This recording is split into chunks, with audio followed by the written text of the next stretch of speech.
श्री शिवाय नमस्तुभ्यम। आज सबसे पहले हम अपनी वीडियो में सुनेंगे सूर्य नारायण भगवान की कथा। सबसे पहले रविवार व्रत कथा हम आपसे अनुरोध करेंगे, चैनल से जुड़े पूरा वीडियो सुनेंगे तो आपको श्रेष्ठ जानकारी प्राप्त होगी। आप सब भगवान का नाम स्मरण करते हुए कमेंट बॉक्स में हर हर महादेव जरूर से लिखें। सबसे पहले आज के दिन के स्वामी सूर्य नारायण भगवान की कथा हम सुन लेते हैं। जैसा कि आपको पता है, रविवार का दिन सूर्य भगवान को समर्पित है। ज्योतिष शास्त्र के अनुसार 9 ग्रहों में सूर्य देवता को राजा माना गया है। उनकी साधना आराधना करने से कुंडली में सभी रोग दोष दूर हो जाते हैं। कुंडली में सूर्य आदि मजबूत अवस्था में हो जाते हैं। तो रविवार की व्रत कथा के अनुसार एक नगर में एक वृद्ध औरत रहती थी। तो उनका नियम था कि वो हर रविवार अपने घर आंगन को लीपकर भोजन तैयार करती थी और सूर्य देव को भोग रूप में लगाकर ही भोजन किया करती थी। ऐसा व्रत करने से उनके घर में अनेक प्रकार के धन धान्य सुख समृद्धि थी और निरोगी काया थी। श्री हरि और सूर्य नारायण की कृपा से घर में किसी भी प्रकार का कोई दुख परेशानी नहीं थी। सभी प्रकार से आनंद ही आनंद था। इस तरीके से कुछ दिन बीत जाने पर इनके एक पड़ोसन, जिनकी गौ का गोबर वो अपने घर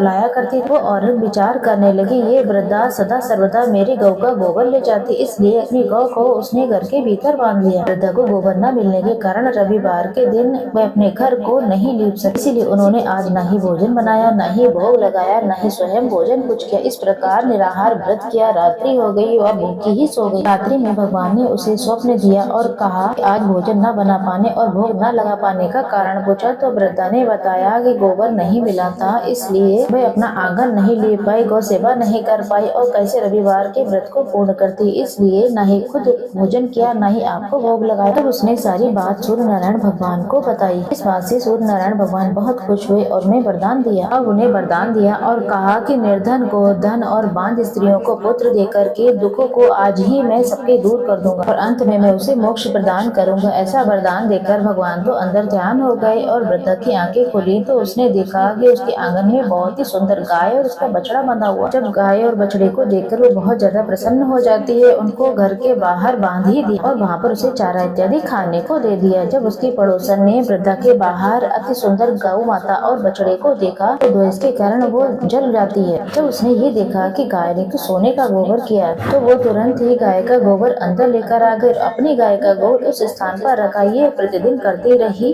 सीधी साधी वृद्ध औरत को इसकी खबर ही नहीं थी। वह सर्वव्यापी ईश्वर ने सोचा कि चालाक पड़ोसन के कर्म से वृद्धा रोज ठगी जा रही है, तो उसने संध्या को अपनी माया से बहुत ही जोरदार आंधी चला दी। वृद्धा ने आंधी के भय से अपनी गौ माता को घर के भीतर ही बांध दिया। प्रातः काल जब वृद्धा ने देखा कि गौ माता ने सोने का गोबर दिया है तब उसके आश्चर्य की सीमा नहीं। अब वो प्रतिदिन घर के भीतर ही बांधे रहने दिया।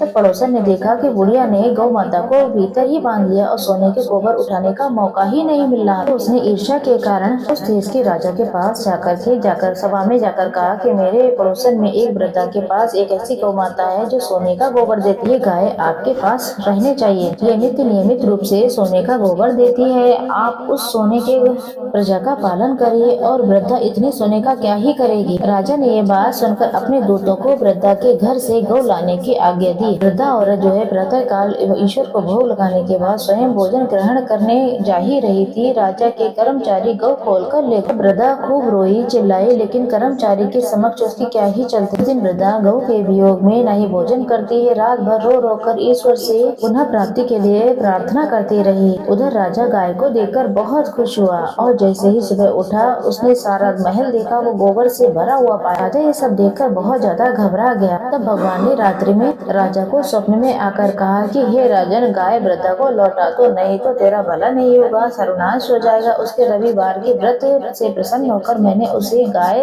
उपहार स्वरूप दी है। प्रातः काल होते ही राजा ने वृद्धा को बुलाया, बहुत सा धन दान सम्मान देकर गौ सहित बछड़ा भी लौटा दिया। उसकी पड़ोसन को बुला करके उचित दंड दिया। ये सब होने के बाद राजा के महल से गंदगी फौरन ही साफ होती हुई चली गई। उस दिन से राजा ने नगर वासियों को आदेश दे दिया कि राज्य की तथा समस्त मनोकामना की पूर्ति के लिए आप सभी को रविवार का व्रत रखना है। व्रत रखने से नगर के लोग सुखी जीवन व्यतीत करने लगे। कोई भी बीमारी, प्रकृति का कोई भी प्रकोप उस नगर पर नहीं होता था। जहाँ पर भी सूर्य नारायण भगवान का रविवार का व्रत और सूर्य उपासना की जाती थी, सारी प्रजा राजा की बहुत ज्यादा सुखी हो गई और अंत में सूर्य नारायण भगवान की कृपा से समस्त प्रजा और राजा को मोक्ष की प्राप्ति। तो बोलिए सूर्य नारायण भगवान की जय। तो प्रिय श्रोताजनों, आज मैंने आपको ये सूर्य नारायण भगवान भगवान की कथा सुनाई